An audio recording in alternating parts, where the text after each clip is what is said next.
ওই যুবক যদি জমিনে না থাকতো লাজালতুস সামা হাদিদা, আমি আকাশকে লোহার বানায়া দিতাম, ওয়াল আরদা সাফসাফা, জমিনকে তামার বানায়া দিতাম, ওমা আনজালতু মিনাস সামাই কাতরা, আকাশ থেকে একটা বৃষ্টির ফোঁটা না, ওমা আমবাততু মিনাল আরদি হাব্বা, জমিন থেকে একটা শস্যের দানা না, বাল আনজালতু আলাইহিমুল আযাবা সাব্বা, একের পর এক আযাব দিয়ে ধ্বংস করে দিতাম।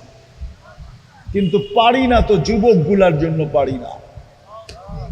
বলো যুবক, তোমার দাম কত, বেলু কত, কার কাছে? আল্লাহর কাছে। পায়ে হাত দিয়া বলি, আজকের থেকে নামাজ ছাড়বো না, আর রসুলের রঙে রঙিন হব।